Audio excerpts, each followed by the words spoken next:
Alguém perguntou: sinto que os pensamentos cessam de repente. Então o eu, o ser, surge também de repente e continua. Isso é apenas no sentimento e não no intelecto. Isso está certo? Com certeza está correto. Os pensamentos devem cessar e a razão desaparecer para o ser surgir e ser sentido. O sentimento é o fator principal e não a razão. Além disso, ele não está na cabeça, mas do lado direito do peito. Deve ser assim, porque o coração está lá.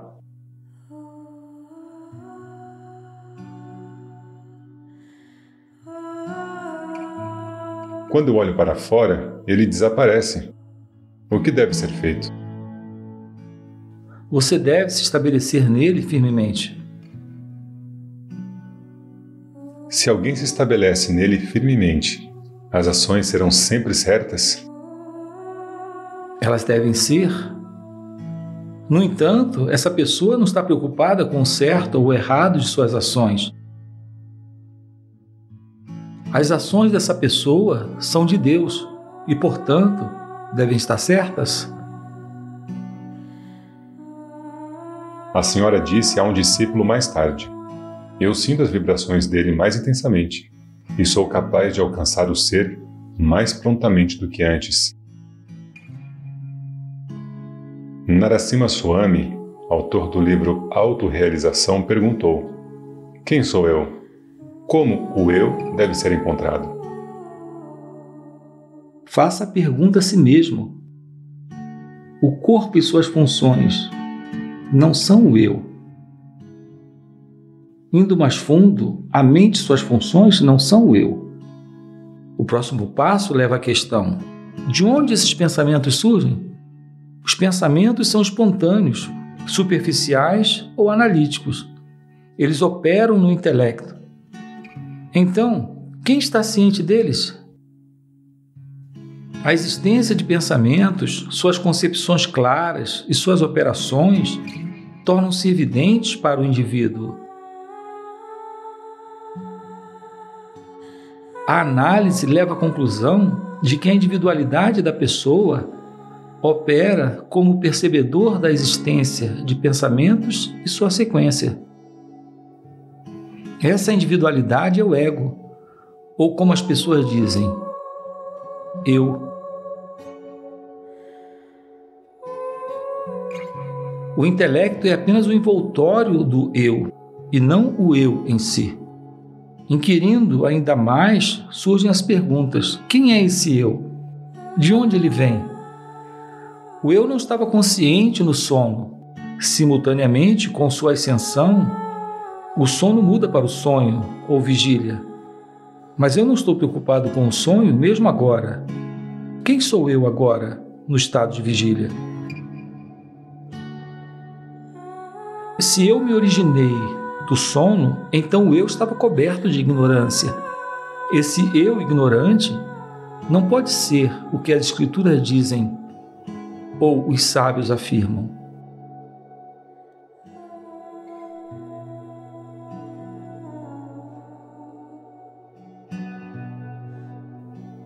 O eu real é o ser. O ser está além, até do sono. O ser deve ser agora e aqui e o que era durante todo o tempo, no sono e nos sonhos também, sem as qualidades desses estados.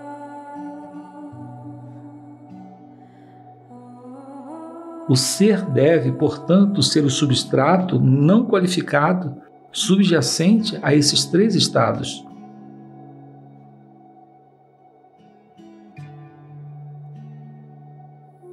Em resumo, o ser está além dos 5 envoltórios, que são os corpos físicos e sutis.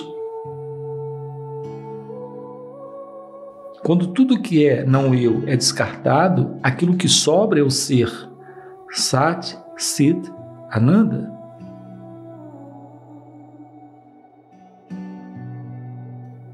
Como esse ser deve ser conhecido ou realizado? Transcenda o plano atual de relatividade O ser parece conhecer algo separado de si mesmo, o não ser. Ou seja, o sujeito está ciente do objeto. Deve haver uma unidade subjacente a esses dois, que surge como ego. Esse ego é da natureza da consciência. O objeto é apenas uma negação da consciência. Portanto, a essência subjacente é mais próxima ao sujeito do que ao objeto. Buscando o sujeito, até que todo o objeto desapareça, o sujeito se tornará cada vez mais sutil, até que apenas o sujeito absoluto sobreviva. Esse processo se chama Drishya Vilaya, o desaparecimento do mundo objetivo. Por que os objetos devem ser eliminados? A verdade não pode ser percebida mesmo mantendo o objeto como ele é? Não, a eliminação do objeto significa a eliminação das entidades separadas do sujeito e do objeto. O objeto é irreal. Tudo que é percebido, inclusive o ego, é o objeto. Eliminando o irreal, a realidade sobrevive.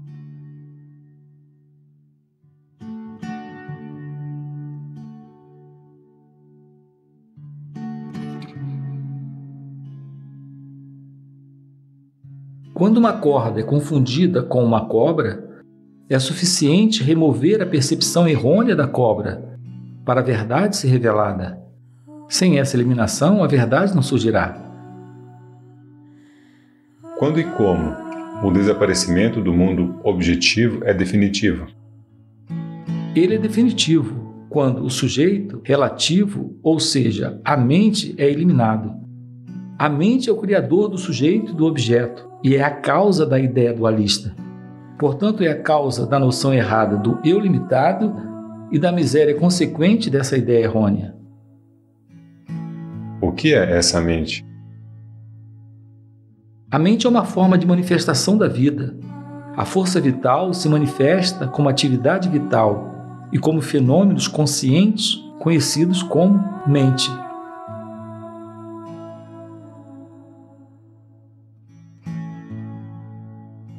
Qual é a relação entre mente e objeto? A mente está contatando algo diferente dela? Ou seja, um mundo? O mundo é sentido nos estados de vigília e de sonho, ou é objeto de percepção e pensamento. Isso tudo são atividades mentais. Se não houvesse atividades como o pensamento de vigília e de sonho, não haveria percepção ou inferência de um mundo. No sono, não há atividade. Os objetos e o mundo não existem para nós no sono.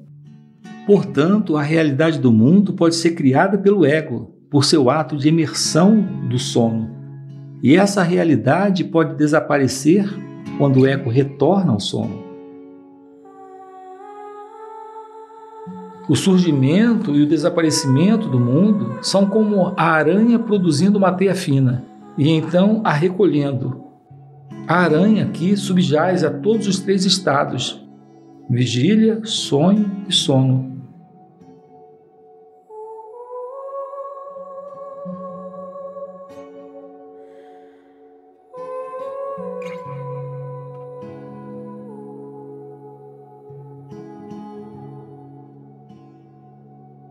Na pessoa, essa aranha, por assim dizer, se chama Atma, o ser. Enquanto, em relação ao mundo que provém do Sol, é chamado de Brahman, o Espírito Supremo. Os Upanishads dizem: aquilo que está no homem e aquilo que está brilhando no céu distante, como o Sol, ambos são um. Enquanto o ser, ou espírito, está não manifesto e inativo. Não há duplos relativos, por exemplo, sujeito e objeto. Se a investigação da causa elementar da manifestação da própria mente for incitada, será descoberto que a mente é apenas a manifestação do real, que também é chamado de Atman, ou Brahman.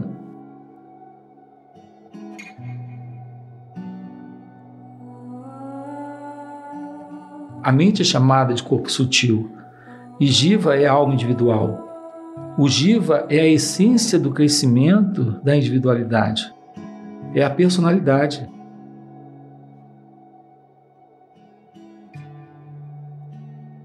Dizem que o pensamento ou a mente é uma fase, ou um dos modos nos quais Jiva se manifesta.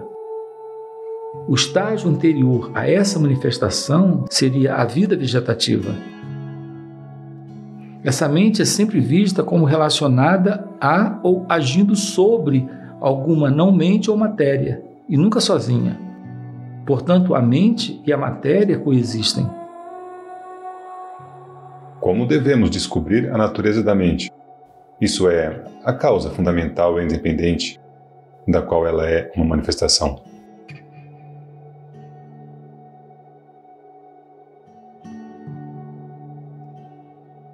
Organizando os pensamentos na ordem de valor, o pensamento eu é o pensamento crucial. A ideia ou pensamento de personalidade é a raiz ou caule de todos os outros pensamentos. Uma vez que cada ideia ou pensamento surge apenas como pensamento de alguém, não existindo independentemente do ego. O ego, portanto, exibe atividade de pensamento.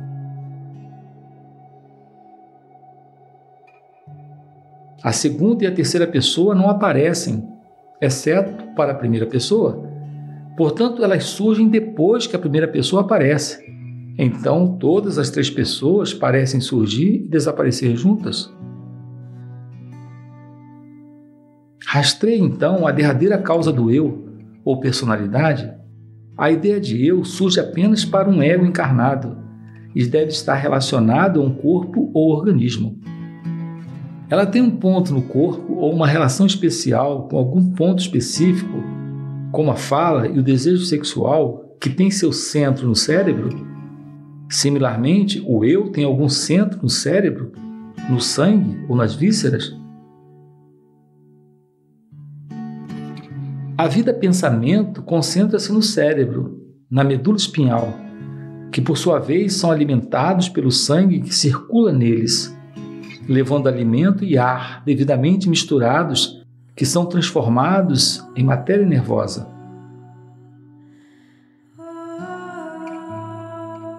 Assim, é dito que a vida vegetativa ou força vital, incluindo a circulação, a respiração e a alimentação, é o âmago ou essência do organismo.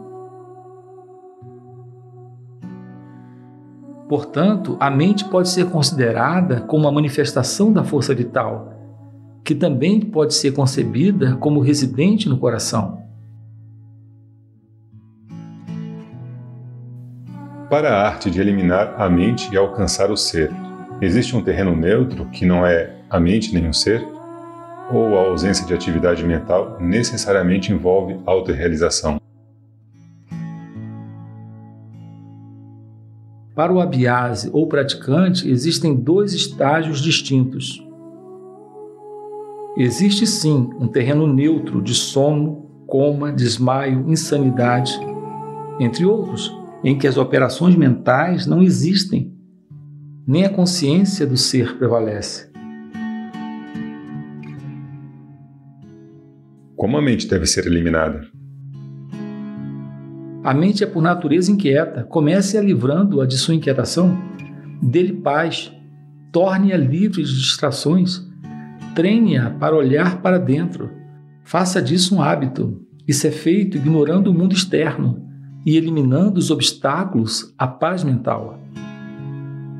Como posso remover a inquietude da mente? Contatos externos, contatos com objetos diferentes dela mesma, tornam a mente inquieta.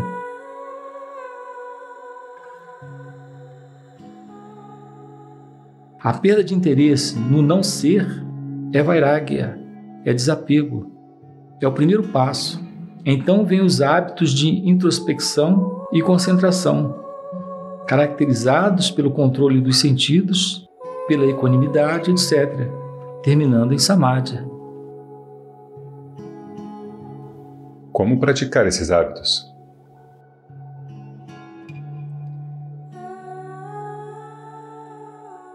Um exame da natureza efêmera dos fenômenos externos leva a vairagya. Por isso, vichara, ou autoinvestigação, é o primeiro e principal passo a ser dado.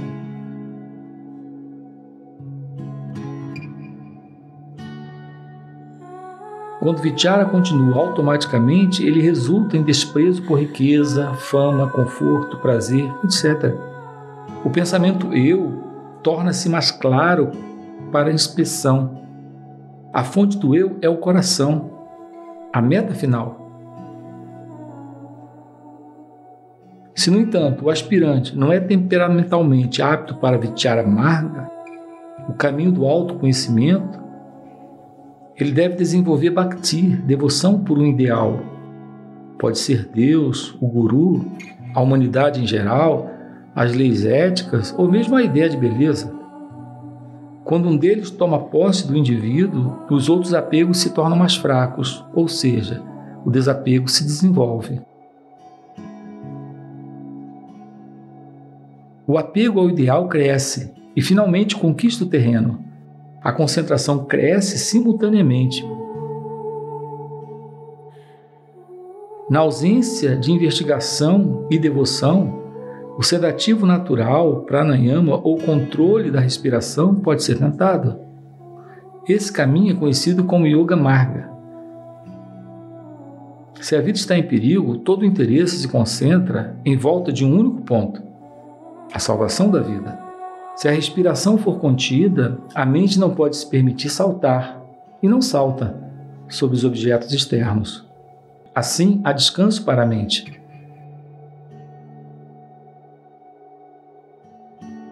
Enquanto a respiração for contida, quando a atenção é dirigida para a regulação da respiração, os outros interesses são perdidos.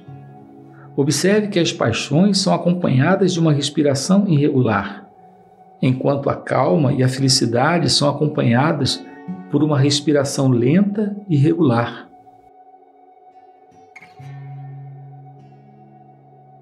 Um surto de alegria é de fato tão doloroso quanto uma dor, e ambos são acompanhados de respiração desordenada.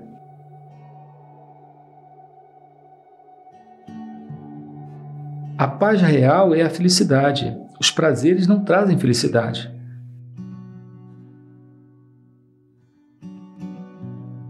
A mente se aperfeiçoa pela prática e se torna mais sutil, assim como a navalha é afiada pelo couro.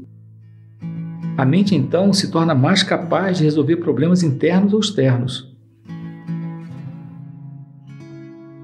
Se um aspirante for, por temperamento, inapto para os caminhos da autoinvestigação e da devoção, e se for pelas circunstâncias, como por exemplo a idade avançada, inapto para o yoga e as suas técnicas de pranayama, ele deve tentar o karma marga, fazer boas ações, como por exemplo o serviço social.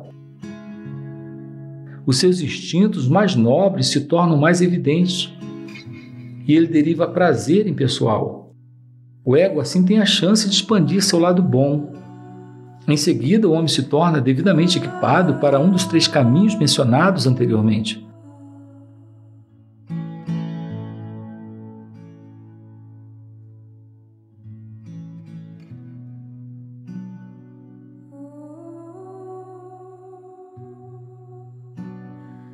Uma linha de pensamentos ou uma série de perguntas não induziria o auto-hipnotismo?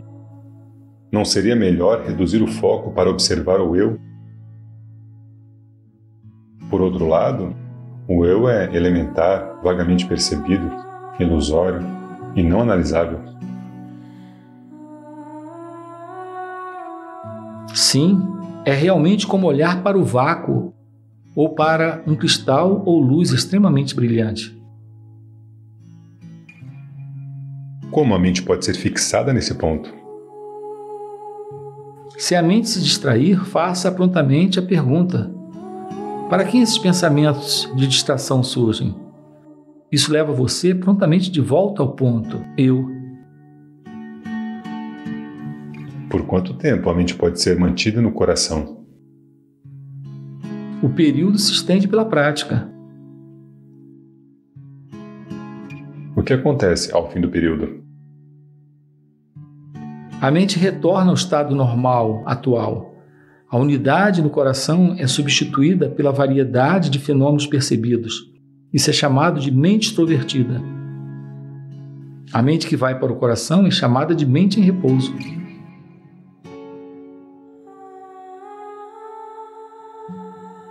Todo esse processo é meramente intelectual ou o sentimento predomina? O sentimento. Como fazer para todos os pensamentos cessarem?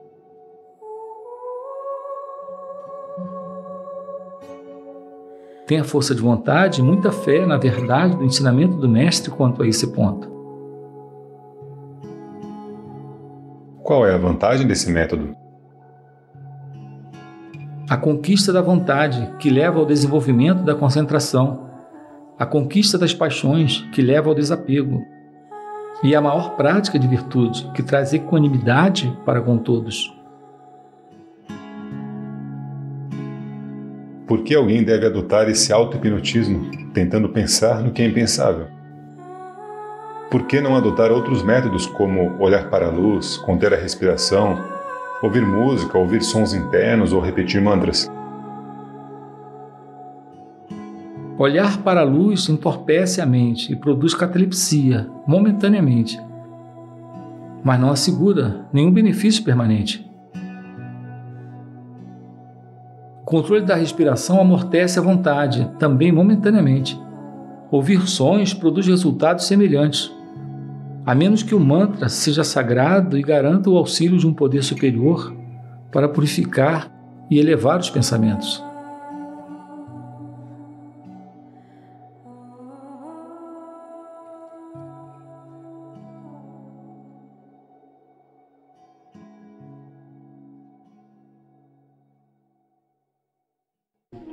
Como uma centelha provém do fogo, a individualidade emana do ser absoluto.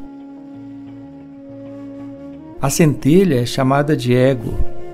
No caso do Agnani, o ego identifica-se com algum objeto, simultaneamente com o seu surgimento.